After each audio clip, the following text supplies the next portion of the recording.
guest on Owning Her Health is Sumaiya Noor. She's product and growth leader. She understands product strategy and management coming out of the world of tech. Women in tech are few and far between, but we're gaining ground. But what's wonderful about Sumaiya that I reached out to her for is because I saw her speaking, and again, being she actually is a Kriya ambassador, which you have to be established for to be a mentor and leader on that platform. And I saw it in her. She's on the 40 under 40. She's ex IBM. She's a startup advisor, Fulbright scholar, speaking on AI and Web 3.0, which, looking at that, it's there's so many. Yes, in the tech world, they're speaking of it, but I can tell you that anybody in the way that she was speaking that I noticed, which was speaking to a broader crowd than just fellow tech people, speaking of leadership in general, and we get into that. We get into her principles, her pillars of leadership. Um, and I just really saw her as somebody that could really bridge, the B2B and B2C conversation and product development and all that conversation with actually where we need to go in our leadership of these companies that are putting these things out, such as, extra technology, such as AI and Web 3 type of advances. So that all of that environmental, the not just the inner work that we do here at Owning Her Health, or the other work in relational intelligence, but that outer work, our relationship with what's going on the outside, the changing landscape.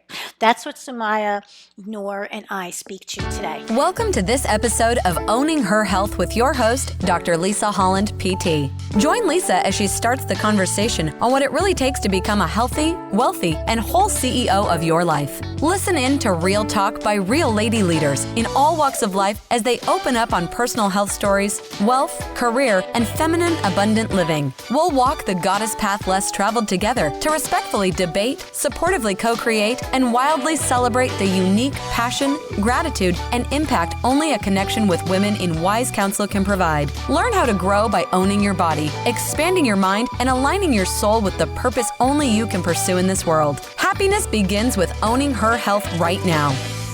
I have the wonderful opportunity first, I want to say that, I know if you've been listening in, you've been hearing us sort of speak to these other medicine women from other disciplines now, because we're really finding that social healing is coming from all the main pillars of society. And so when I saw Sumaiya's stuff on LinkedIn, of course, that's one of my favorite places to get any of my guests.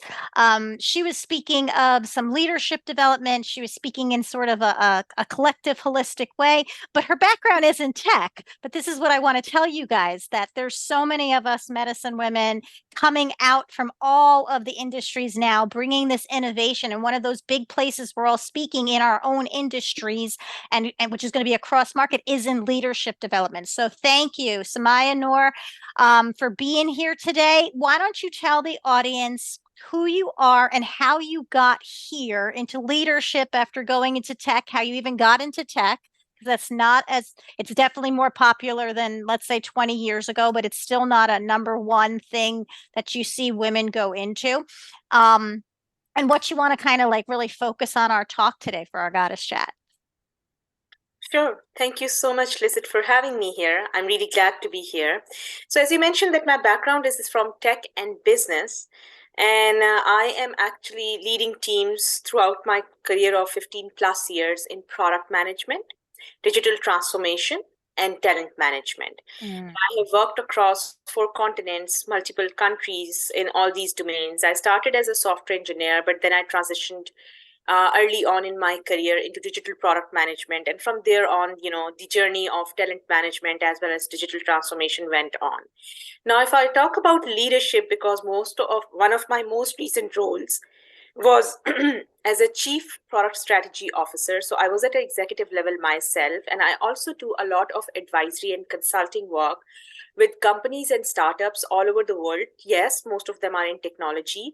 But when I deal with, of course, those type of companies or organizations, I'm mostly interacting with their C-suite leaders, whether they are CEOs, whether there's are like chief product officers, chief technology officers. So I interact a lot with these leaders. And if I bridge a gap a little bit for our audiences and listeners here, that how this leadership part is connected with the mental health thing and what I will be going to talk about or focus on specifically today. So I will be talking about the three main pillars, as I call them, holy grail of leadership, which is integrity, empathy, and vulnerability. And of course, we will quickly focus in our limited time on each one of them and how they are important to be a great leader, whether you are in business or tech, or whether you identify yourself as a leader regardless of your title in your real life, and how it is connected with the health part of it. So there are two things to it. First, that I think regardless of the profession we are in, or regardless of the walk of life we are coming on from, it's really important to focus on our overall well-being, whether it's physiological or physical well-being or mental well-being.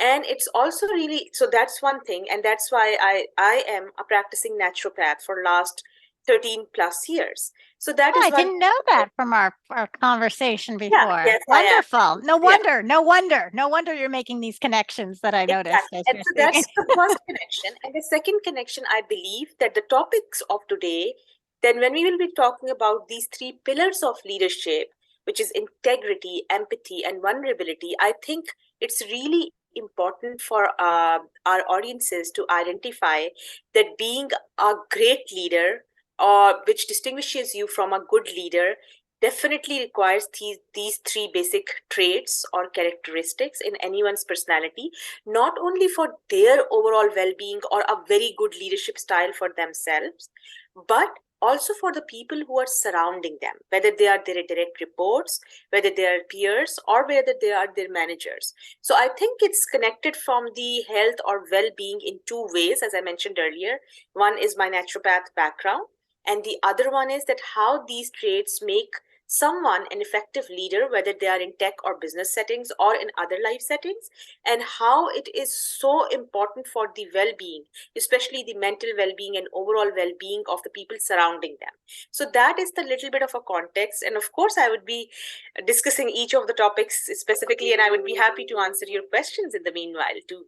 Yeah, no, that's great, Sumaiya. I really like the way that that you mentioned that our well-being is paramount, because I think a lot of people, or for I don't know if we were so disconnected that we didn't think that, because we obviously always wanted to go on vacations and we wanted to go do these other things, but it was so segmented, as everything is in an industrialized kind of complex of a mindset. And bringing that in to something as, let's say, I mean, I feel like tech and automations and all of that world is like, to some people, you can really get lost in the person and who's behind that. So I love that you brought that in. I did not know that you had that naturopath background, but I could totally see it in who we are. And for everyone listening, this is why when she says, the leadership comes from within. That's the sense I get, is that the leadership, from what you're saying, it comes from who you are. It's a way of being. It's really not a position or a title. Exactly, Lizette. There are 2 points, like very important points, which you just made. When we are in any profession, whether it's tech, business, or any other profession, because our careers or our professions takes majority of our lives or major chunk of time from our day-to-day routine, sometimes if we are not focusing on the entire aspects of life, it's easy to get lost. So that's the whole point, that why you need to focus on overall well-being and each and every aspect of life. Because my belief is that if you are not you don't have an optimal overall health or a mental well-being, then you wouldn't be able to be an effective leader regardless of your title. That's first point. And then the second point is that, as you rightly said, that leadership is something I strongly believe that it could be developed over a time. It's a learned skill. It's not something like, there is always this debate of whether great leaders are born or whether they are developed. I think it's a not a born thing. It's definitely a nurture thing that you develop it over a time, whether deliberately or sometimes for some people it just happens and they don't realize it that it's happening with them. But definitely it comes from within in either case, whether people believe that it is an inborn trait or whether people believe that it comes with development or nurturing, because we are talking about the leadership traits. We are not talking about the hard skills or technical skills that you need a certain business acumen to be a leader. No, we are talking about the basic personality traits of being a leader, which are in my case like three most important ones. There are many of them. I'm not saying that Right. there are only these three, but the three most important one which I have seen that they have worked really well in my career as a leader in tech and business. And I have also seen, I have the opportunity to work with great leaders throughout my career. Mhm. And I have seen that how they practice these three traits of integrity, empathy, and vulnerability in order to be those type of great leaders, which I found them when I interacted with them throughout my career at any given point in time. So I think it's really important to consider that yes, that comes from like insight, but at the same time, these could be developed, and these could be developed through practice or deliberately, working towards them or in any other Right. way. Right. And getting that feedback, super important, which why we need, not just getting taught those things or listening to this, but actually having somebody who's going to reflect back to you if you are in your integrity, such that you say if you're being, vulnerable or not, or could be more vulnerable in how you're speaking, and then definitely if you're being empathetic or not, which I think is something that's super hard. For I know like in healthcare, it was this idea of wearing the white coat, and we were literally taught, it's changed to some extent, but we were literally taught to like don't get too close, like don't look like you care too much, which was, I should have known right then something's going on, like but this is healthcare, like why should I not care? Um, but so I want to speak a little bit to each of these for a few moments, just so that people have an outline to how you're defining these things. I think a big one's integrity. I feel like that's a big one. That's a big word for people, and I think that's one that we need to get clear. You're absolutely right, Lizette, because I like to start with integrity. And the reason for that is that if integrity is not there, nothing else matters. And like I would like to quote Richard Branson here. He's one of the known businessmen, British businessman, but of course he's Mm-hmm. worldwide. And he said that hire people for their integrity because you can train them on their skills. And I believe in that motto as well, because skills are trainable, but integrity is not. So out when I said earlier that leadership, these are the traits of leadership, and these three are the most important one, at least what I have observed or what I have practiced throughout my career.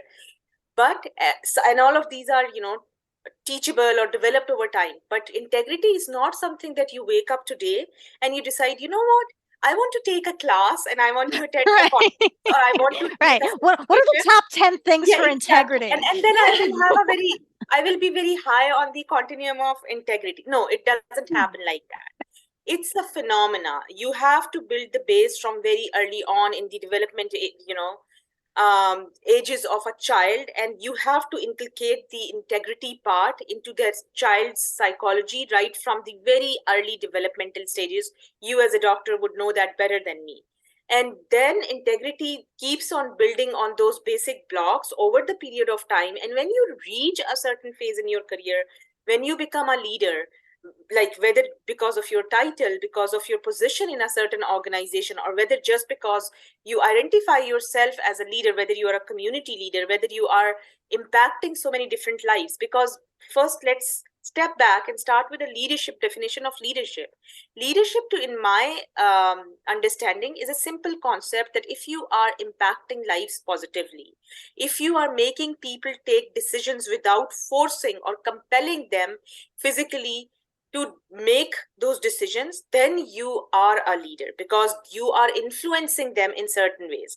Now, in our modern economy, there are many influencers, and sometimes you can say that, oh, if they are influencing a lot of people as well. So, do you recognize all of them, or do you identify all of them as leaders? Well, not all of them, because the key here is the positive impact, like overall in each and every aspect of life. Because if somebody is sticking too much to a social media just because they're following a certain influencer, and then they say it's a good thing for my career, well, yes, but is it equally good, or at least half as good for your mental well-being too? Because Right. that's the entire premise here, that it should be good for your overall mental and physical well-being, and profession or career is one aspect of it. So that is leadership. Now come back to integrity. If integrity is not there, because if, for example, I as a leader, whether it's because of my title or because of my impact on the society, I will not identify with integrity, or I'll not be high in integrity, or anyone will not be high on integrity, we will not be able to ask these difficult questions from ourselves, that me being a person of influence, whether I am propagating the right energies, right type of behaviors, right type of practices, processes in my organization. Because whatever I am following, if I'm in a technology company setting or a leadership position in a company, if I am doing, let's suppose, if I'm following a practice of gifting my client, well, in the name of business, in simple terms, sometimes it could be bribery. So my team will follow that. So integrity comes in when I don't have to think about what other people think about me. Rather, in my heart, in my conscience, I have to be very clear after asking all those difficult questions, that whether it's the right practice I identify with. Am I doing the right thing in my head? Would I be able to face myself in the mirror tomorrow and look proudly that yes, wins and failures, successes or failures are part of any journey in business, technology, or in any aspect of life? But did I do the right thing every single time, regardless of the outcome? Those are the difficult questions which only comes in the mind of people, at least what I have noticed, who have a very high level of self consciousness, Right. or and if that is not there, then people I have seen, like for me it's very astonishing, but I now it's not something, it's astonishing in a different way, it's shocking, let's put it this way. But Right. I'm not found it surprising now anymore, because I've seen people who have done things which, according to any ethical or social criteria, or at least my criteria of integrity, I would say that those are not very positive things. But when you talk to those people who have made those actions, or who have propagated a negative impact throughout their Hmm. organization or throughout the community where they are identified as a leader, they are able to justify it. And I reached a conclusion that just because their integrity has not been developed over the period of time, for them, that internal conscience compass is not there. So they cannot ask those difficult questions from themselves. For them, it's all about optics. Oh, so if XYZ in my organization, or the figure of authority or power, sees me in a good light, no matter whatever I do to achieve the end, Right. so It's like the biblical story of Adam and Eve, hiding behind the bush, as if God can't see you. Like, I mean, you know what I mean? Like, there's certain people that are going to be seen, but they really think it's like it's an immature way to sort of approach life. I mean, I would agree that it's sort of immature. But there are a lot of people who maybe really don't see those things and are so distracted by it's the idea of the magician and the sleight of hands, and that they're captivated by that. And it does get a following. It does get a following. So it's it's important to all about understand that, that. how you see yourself, as compared to how you want to be seen by others, especially people in the position of power and authority for yourself. For the Right. people who are high on integrity, or for the leaders who are high on integrity, for them it is really more important that how they are satisfied as an individual, their conscience is satisfied and at peace when they're sitting alone, when nobody is watching them. The people who are relatively not that high on integrity, for them optics are more important, which Yeah. means that what they are more concerned about, that how they're seen by outside people. As long as, and we can explain it in a very simple terms, there are two things in life. There are people who are really good and they do good stuff, even if the society doesn't see that good in them at that moment, at that specific time. And Yes. sometimes they're labeled as not so good or negative or whatever. And then there are people who do all the right things according to the current social, organizational, political, or whatever setting they are in, principles, Mm-hmm. and they're seen as good all the time, but it doesn't mean that they're always good. Right. And I think the structures and everything behind them and under them starts to crumble in that sense. Over You know, the period of that's where time, you it end up does. seeing. That's where you end up seeing. So when you think, speaking of integrity, I feel like it's an intangible thing, but the reality is it will become the tangible, or lack of tangibility, lack of structure, lack of foundation, lack of, backing. Like you were saying, there's the person who's the leader because other people genuinely want to follow them. And there's the person that's the leader because everyone, people feel like they have to, until the point they either break, leave, or whatever. So that kind of makes me think about that second one you're talking about with empathy. Okay, so let's just say, I'm immature. I don't really realize what I'm doing. Now I gain some self-awareness. Now I'm becoming a better leader. I'm going to naturally, I would think, kind of one of those things is now I'm kind of understanding not only myself and the self-reflection, but now I can see, if I can see it in myself, if I can see it in the mirror, then I can see it in others. And I start to use that. Is that somewhat with the empathy? That is absolutely true, Dr. Lizette. And I would just like to connect it with the overall well-being parts, because we are talking like we are in that Mm-hmm. thing. So the first pillar was integrity, and I Mm-hmm. connected with consciousness. And Mm-hmm. that is a part of emotional intelligence, which is really important Mm-hmm. to be a great leader. And the second one is empathy. So empathy actually stems from, as you rightly said, self-awareness. So first you have to be self-aware, because all of us, it's very inhuman to claim that I don't have any weaknesses. All of us have our developmental areas at any given point in life, no matter how advanced or how early we are on in our careers or in our overall journey of life. So that is first thing which comes from self-awareness, to identify that it's a journey. Like I can never claim sitting today here today that just Right. because I have been a leader in a professional setting, in a you know, I would say, uh, like a made up setting, in an organizational setting, I have been able to impact few lives. So that means that everything is positive in me. That is not a true statement, because Right. all of us are human beings first. And I think again, it comes, if I connect it with the emotional intelligence or emotional well-being part, it comes from self-awareness. So when that self-awareness is there, and then you realize that of course I have my own developmental areas, so is the other person sitting right next to me, whether that person is reporting into me, whether that person is my manager, or someone who is power of has a power or authority for me, or whether it's someone who is my peer. And when you realize that fact, which it stems from self-awareness, then empathy gets, it's not, I wouldn't say that it's easy to practice, but at least in theory it gets very simple, that it's all about treating other people the way you like to be treated, or understanding other people's emotions the way you like to be understood, or listening to other people in a way the way you like to be listened yourself. Because when you're self-aware that I am a human being too, I have my own shortcomings or development areas, so has is the other person, and they have like similar strengths and developmental areas. So if I want to be treated like this, whether it's respect or disrespect, whatever, I think I should treat the other person like that first. So first give and then expect to take back. And then if I want to be listened, and if I want to be heard, so that probably the other person has the same innate desire Desire. Yep. or innate characteristic.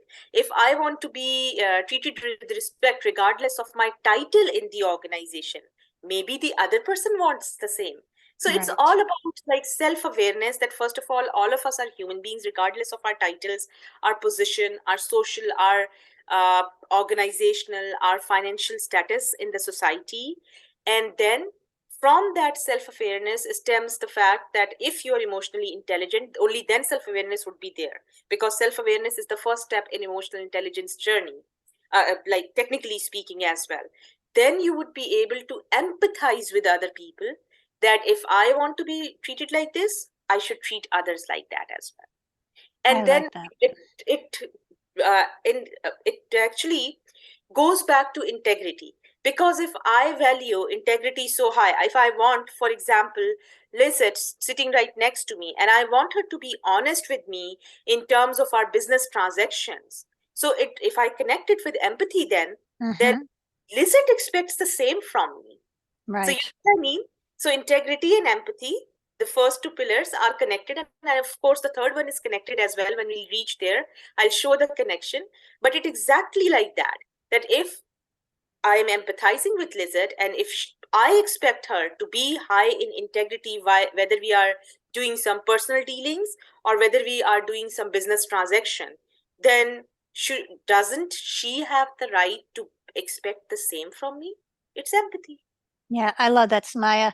One of the things, I think that sometimes we miss, or at least I would see when I'm working, whether when I was working just with people in healing, it was really about kind of getting their identity shift. Like if they wanted to remain the victim, there wasn't a degree that was going to be on my wall. There wasn't a modality. There wasn't a specialist I was going to send them to. If they were determined to remain the victim and they wanted to only pay somebody who was going to fix that, I knew right away I can't help them or whatnot. And I think sometimes, like, I love the way you put it in three different ways, either like how I want to be treated or whatever, because I think sometimes we don't realize some people are in a dark place enough where they they don't treat themselves with the respect, or they don't love and appreciate themselves enough.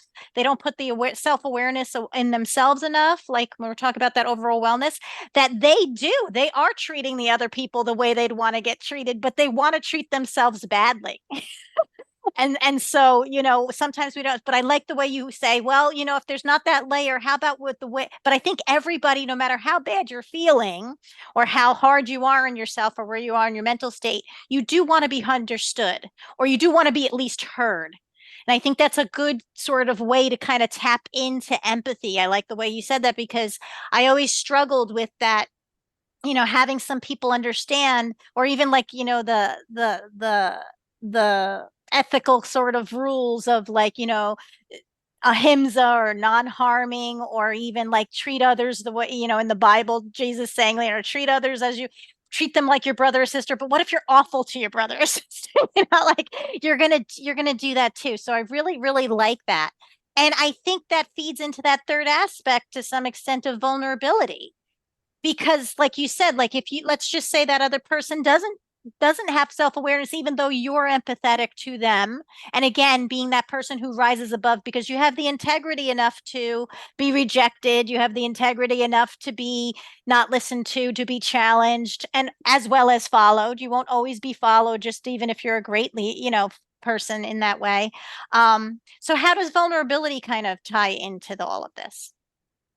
Sure. Before I address that, Lizette, you made a Mm-hmm. really good point. I think sometimes people in a dark place, and there are definitely mental illnesses and mental disorders. I understand if somebody has been clinically diagnosed with something.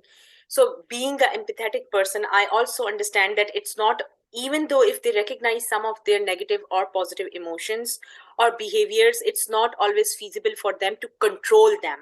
Because knowing Mm-hmm. something doesn't mean that you would be able to manage it as well.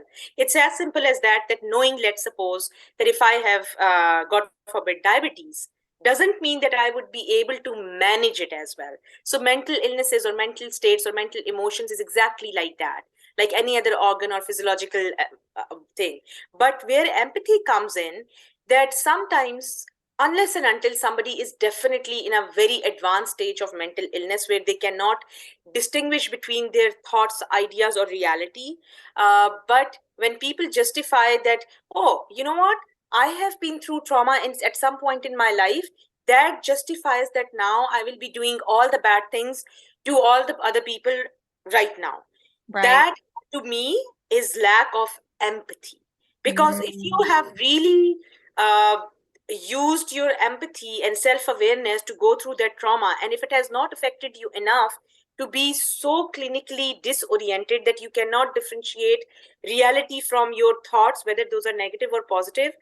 Nothing justify, like I cannot justify that, oh, you know what, I am depressed, that's why probably I will take a gun and shoot other people. Right, It's happening a lot right. Which today. is why we have to So have some laws and some rules, exactly, and then because it's a lack there's, of empathy. It shows lack of empathy right away, because if I know how much pain, in whether we are in a professional setting, whether we are in a personal setting, if I know that a certain behavior, a certain word, a certain thing, a certain act can cause so much pain to me, being empathetic, as long as I'm emphasizing this fact that I'm not in a clinical state of mind where I cannot right, differentiate the reality from my thoughts and uh, right. opinions anymore. Again, then in that situation I will not be a leader, right? And we are Of discussing leadership. course. So then, if I say Hopefully. yes, hopefully, and if I say that I will inflict the same pain to the other person just because I have been through it, that shows right away my lack of empathy. Because Yeah, any normal human being will realize that if it caused me so much pain, why should I make the other person go through that? And now right. that connects directly to the third pillar, which is vulnerability. Vulnerability is when you want to connect with other people. As you said, everyone, it's a basic human need that we want to be heard at the basic level.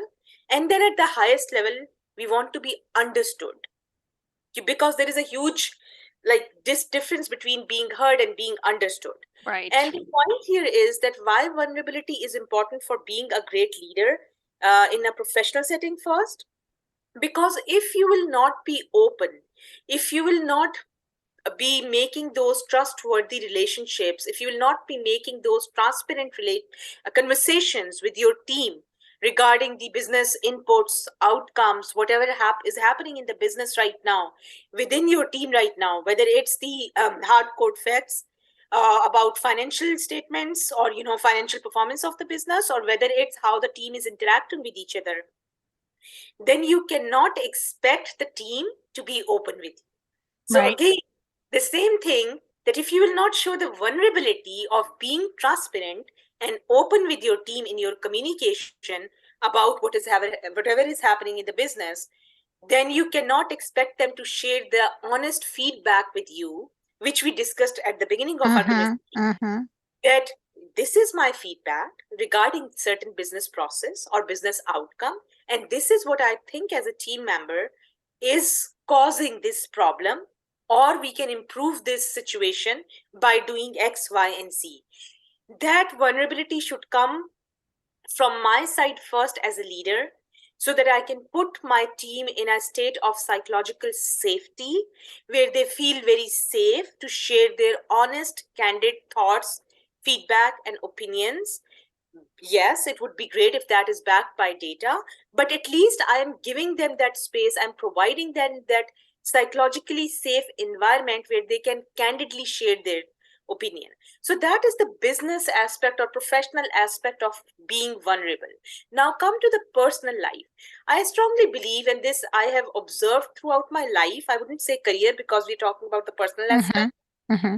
and I have seen some of the very strong bonds or relationships, whether those are with your friends, whether those are with your spouse, whether those are with in any other setting or relationship, that until and unless you are, let's suppose we just met, and if for next 5 years we keep on meeting on regular intervals, but both of us keep that cover in front of us, we are not showing vulnerability, you are not sharing your deepest thoughts, fears, achievements, your excitement, what excites you, what makes you feel angry, what makes you feel sad. If you're not sharing honestly with me and I am doing the same thing, do you think that even over the period of that 5 years we would be able to become close friends? No, because if vulnerability is not there, we are not forming that relationship with the other individual. And by Right. vulnerability, what I mean that, of course, if you're sharing your deepest fears with me, if you're sharing your biggest achievements with me, if you're sharing your strengths, weaknesses, or whatever, all positive, negatives with me very candidly, of course, you are putting yourself in a position, vulnerable position, where I may or may not, depending on my integrity, my empathy, and personality, can take advantage of you, right? But if you will not do that, of course, we need to take calculated risk, and we need to assess whatever our gut feeling or first vibes or first interactions are telling us about someone. But if we will not make that connection, we would never be able to move from the first step of meeting someone in that personal setting and becoming that lifelong, let's suppose, friend, becoming that lifelong Right. partner, spouse, or something. So that's why vulnerability is equally important in both professional as well as personal settings.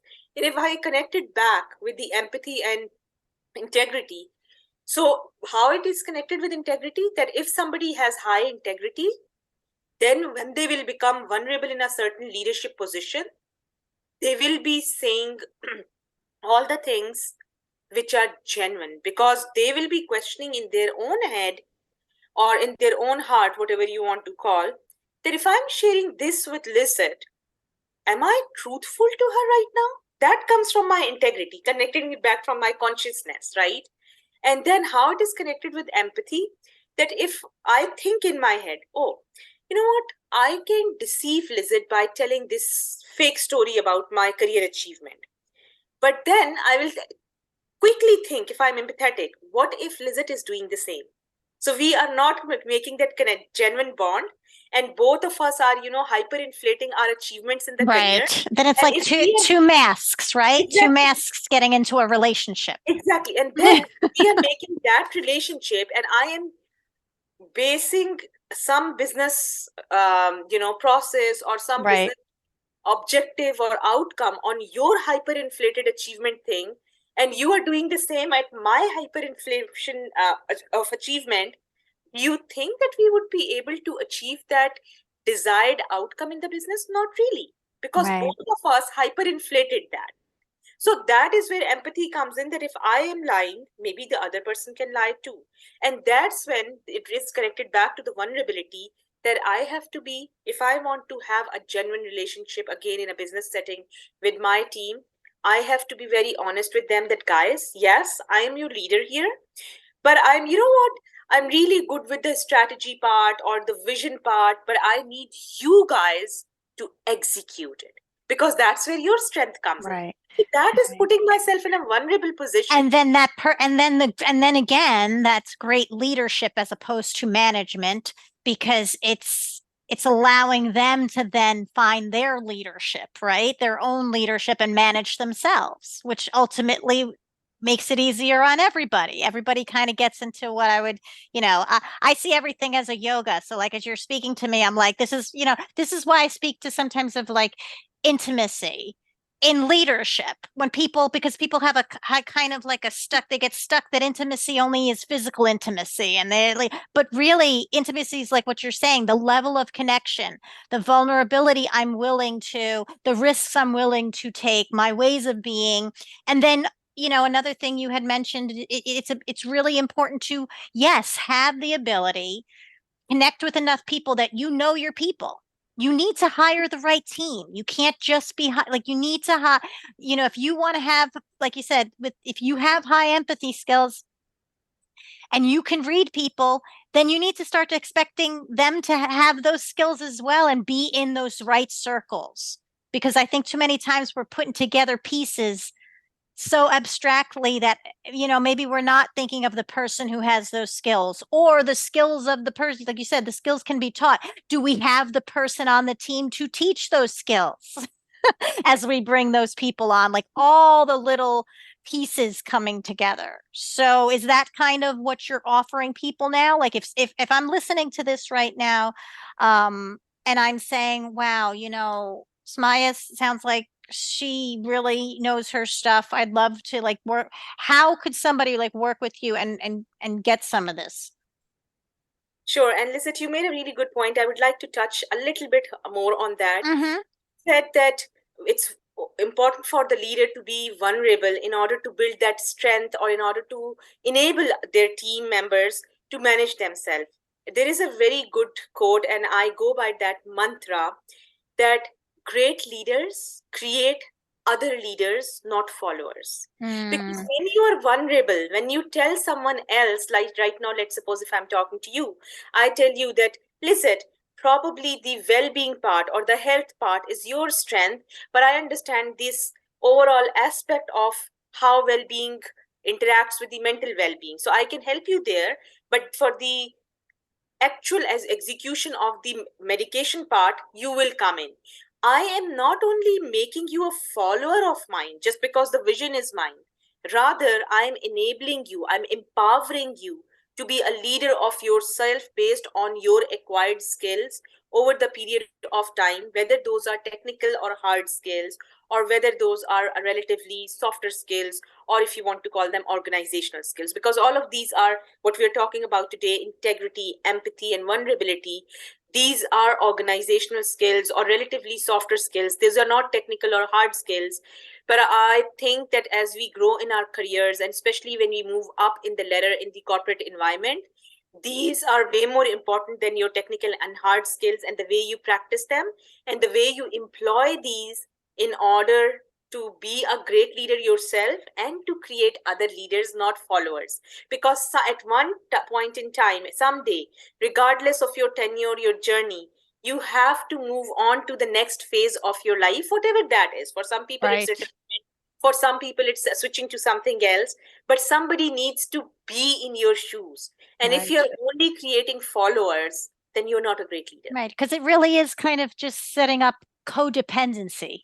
I mean, that Exactly. we just end up with a whole bunch of codependency, situationships, and we have no real relationship. And that's what I feel like. I feel like I'm speaking at this intersection now that we really have to get clear that it's not leadership or entrepreneurship or relationship or the or economics or whatever. It's where we all meet at the middle, because at any one point we can't be in codependence, we can't be in these situationships, we have to be in real relationships so that we can say, you know what, Jim, you know what, Joan, I think so and so else would be better in this role. And then Jim or Joan needs to be able to look at themselves and be like, you're right, like we've got to get this done, because we get so bottlenecked in the, I mean, I can go on forever about not even being able to get onto the nursing floor for postpartum stuff, because that was nursing education and that was what, and it was just like, but I'm a physiotherapist, as a doctor of physical therapy, I can give this, but yeah, this isn't in the thing. And we get into such of these bureaucracies in whatever organization we're in, we're not actually getting anything accomplished. Bring it all together, visit, as you rightly said. I think that if we are not high in integrity as a leader, don't have a high empathy, and we don't show the required level of vulnerability, we cannot create something bigger than ourselves. And I like to bring it all together with the example of Steve Jobs. He created Apple, then he was kicked out of the same company. Right. Then he was asked to join again when the company was struggling. Now he's no more for more than a decade. But today, in 2023, Apple just become the first company to cross the $1 trillion, revenue mark. Not because Steve Jobs is not there for more than a decade, but what he created as a culture of the company, which came from all different characteristics. And I'm not saying that maybe I'm not claiming on his behalf that maybe he was higher in integrity, vulnerability, or empathy. But what I'm just trying to say that he showed some level of vulnerability, and he shared with his team that what he wanted this company to be or what he wanted them to be. And now today he's no more there. And he only because he showed that level of vulnerability, he was able to make something bigger than his own life. If we don't show that vulnerability and if we become the gatekeepers already as leaders, we would not be that, as you mentioned earlier, that it would be a codependency, but we would not be able to create something bigger than ourselves. And now coming to your earlier question, if people want to follow me or see what I share in terms of leadership, in terms of technology, product management, then they can reach out to me on my LinkedIn. They can find me by my name, which is Sumaiya Noor. And then they can also reach out to me on Kriya, where I provide mentoring, coaching, and business advisory services. And they can find that link on my LinkedIn top header or bio right away, and they can book a one-to-one conversation with me through that link. So those are the two ways of reaching out to me. And if, of course, we will have more deeper conversations or a more deeper need, we can always connect on my email ID, which is Sumaiyan, Sumaiyan @gmail.com. But I definitely talk a lot through my social media channels about leadership, technology, product management. And I do not only talk about these things, but I strongly believe in practicing these things in my business, professional, as well as personal interactions. And as I said earlier, that being us, at least I try to be a self-aware leader. I know that I have my own human limitations. I know that I have my own human shortcomings, but I'm working on them every single day. Again, Right. as I said earlier too in the conversation, that nobody sitting here or anywhere can claim that I am the perfect human being when it comes to these three traits of leadership, whether it's integrity, empathy, or vulnerability, or anything else in the world, because it's a continuous journey of Right. improving yourself every day. That's a big thing. I love that you're saying that. It's that it really is. We got stuck on this idea of perfection, perfection, perfection. It's not about perfection. In fact, it's through the failures you're going to learn and you're going to get the feedback and you're going to do all this. But excellence doesn't mean perfection. That's one of those things we've kind of made as synonyms. They're not say same thing with polarity and duality. I talk a lot of that. A lot of what you're talking about is like having these polar kind of minded things that if it's A, then it can't be B, and if it's C, it can't be D. And it's like, no, you have to be able to see those boundaries, but you have got to be able to function and also work in this idea of this duality, this and that. How can we make it this and that? And I think your three Most of the pillars things, show as you that. rightly said, that most of the things in life don't happen in black and white scenarios, as you called it polarity. Rather, they are on a continuum. When Right, people even talk about being extrovert or introvert, they're like, oh, I'm extrovert. Oh, I'm right, introvert. Well, it doesn't happen like that. You talk to a psychologist, they will tell you that most of you are ambiverts, somewhere on right, the middle right, or towards the middle of that continuum. So right, the entire thing is that it's not mutually exclusive that you can be X or Y. If we focus on ands, as you said, then it would be more powerful for everyone because right. it's a little bit of You this get and a the little bit of environment involved and all of that stuff, like you spoke about. Like it really is much more complex than, come in for a workshop and tell us what to do. exactly. Really Exactly. is working, as I'm talking to you. And when I work with people, like whoever's listening to this right now, this is why I speak about like, eh, owning her health is like one that your health is all of these things. It's your leadership development, it's your core identity in that. It goes deeper and deeper and deeper so that you can radiate out more outward and more outward. And I think everything you said, Smaya, is really on target with how can we connect this into some of the things that people think is so different than our personal relationship. It the people need to start coming to work, like the It's here not the different, people. Dr. Elizabeth, because I earlier said that if you have if you have someone as a leader who's high on integrity, how is that even possible that when you will go back home or even at workplace in your personal relationships you will low on integrity? It's not feasible. It's not that you can pick and choose that in this situation I will be high on integrity, in this situation I'll not be high on Right. integrity. I mean, it's Also, exhausting. Some people do try to do that, but it's exhausting. is it's not it's personality trait. If I am high on integrity, Right. I will be high on integrity in professional settings. I will be high on integrity in my personal settings. And to bring it all together, connecting it with health, I strongly believe that all these traits of leadership, whether it's integrity, whether it's empathy, vulnerability, and all other ones which we didn't discuss on today's Mm-hmm. conversation, if you are not mentally well on a deeper level, it's extremely challenging to practice these in your Exactly. professional life. So when Exactly. people we talk about it earlier, when people try to segregate everything, oh, you know what, how it is related to health? It is directly related to your mental well being. If you are not mentally well, that means you wouldn't be able to practice empathy, vulnerability, or even integrity in certain scenarios to the level you are required to. And then how it's 100%. related to physical health, your mental health is controlled by your gut health 70% of the time. Right. I mean, Now, forget it. We're going to 70%. talk. There's a whole nother show. We're going to go Yeah. to a whole nother show. So the whole It's point is it is all connected with It health. is. It's It not is. that We're people all think that these are different topics. These are actually connected. And the more you learn about it, the more you understand about it, you realize that how all of this is interconnected, and how if we see it in a holistic way, we would be able to become great leaders. beautiful. Beautiful. Well, thank you so much for being on the show. I will have all those things on the show notes. So go on to our Libsyn show notes. Definitely go onto the direct link when you see this getting advertised, because it goes right to those show notes and you can get all the links super, super easy. Even if you listen to us on the podcast or whatever, go back to get to the show notes so that you can have a super link and you can connect with either one of us over on LinkedIn. Thank you so much for your time.